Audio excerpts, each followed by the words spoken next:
Hello everyone, welcome to the Autoimmune Dietitian YouTube channel. My name's Annie, I'm a registered dietitian and I work with people struggling with autoimmune diseases. In my work with my clients, I help them use both food and lifestyle as a way to improve their symptoms and hopefully help them feel better. So food triggers and gut health go hand in hand. If gut health isn't great, food sensitivities are likely to happen. However, food sensitivities are not as straightforward as they seem. And this is why so many people have trouble pinpointing the cause of food sensitivities, because it's also the reason why we can't think of food sensitivities in black and white terms. So today I'll cover what are dose-dependent triggers, cross-contamination, and why it's not always the food that causes a flare. Before I jump in, I just need to attach my usual disclaimer that the information in today's talk is not the substitute for the diagnosis, treatment, or care of disease by a medical provider. This is for informational purposes only. Please consult your qualified health professional for any changes you make to your medical care. All right, before I jump into different reasons for food reactions, it's important to quickly cover the connection between gut health and food sensitivities.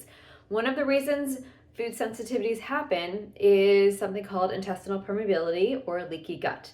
Intestinal permeability is caused by a variety of factors, including poor diet, gut microbiome dysbiosis, chronic stress, overuse of NSAIDs, alcohol, inflammation, etc. Intestinal permeability fails to block bacteria and toxins from entering the bloodstream.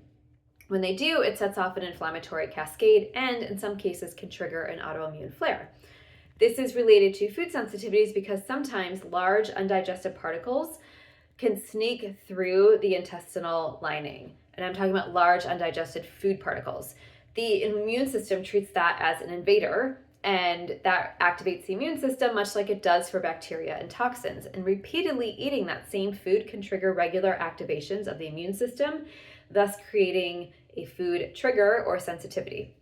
So here's where it gets complicated when it comes to investigating food sensitivities. Sometimes food reactions can be dose dependent. This means that your body tolerates small exposures but cannot handle larger ones. For instance, let's say you suspect you have a soy sensitivity, but eating a few edamame pods here and there seems totally fine and you don't react, but drinking an entire glass of soy milk triggers systemic inflammation. This is sometimes the case with food sensitivities, and I see this a lot with food chemical sensitivities like histamine and tyramine, and enzyme-related sensitivities like lactose. The body can tolerate these foods in small doses, but can easily get overwhelmed when too much is consumed. So this is why food journaling is really important. Comparing intake to symptoms and fighting patterns is the best way to uncover sensitivities and triggers like this one.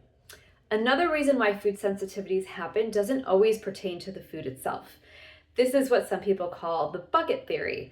And the bucket represents all of the toxic things that can trigger an autoimmune flare. Things like poor sleep, chronic stress, overly processed diet, too much or too little exercise, environmental exposures, etc.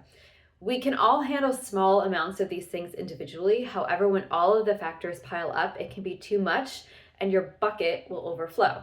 So this is why I always tell my clients to keep trying foods that don't seem to work. Sometimes it's not the food, it's the other life stuff that causes a reaction. When doing food reintroductions, it's important to keep in mind all of these other toxins and regularly assess your own bucket levels. If you feel like your bucket is getting too full, stop reintroducing those foods and work on those other factors for a bit until things settle down. Lastly, some reactions are caused by ingredients that can cross-react or be contaminated.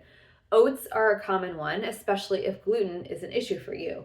Although oats are naturally gluten-free, many times they are contaminated with wheat and other gluten-containing grains during farming, transportation, and milling. So if you are sensitive to gluten, you want to be sure to always purchase gluten-free oats and make sure that any packaged food you get also is certified gluten-free. There are also plenty additives that are derived from high allergen foods. So ingredients like natural flavors, modified food starch, hydrolyzed vegetable proteins, they're all often chemically derived from wheat, corn, soy, and or dairy. Additionally, many food additives can cause inflammation in the gut lining. So if you find that you react when eating packaged foods, take a look at that package and keep an eye on those ingredients. You can also call the manufacturer and ask where those specific ingredients are derived from. And I do this a lot with supplements too. So just to recap today, we focused on, at first the connection between gut health and food sensitivities, but also other reasons why you might react to certain foods and what to keep an eye on when you are investigating food reactions.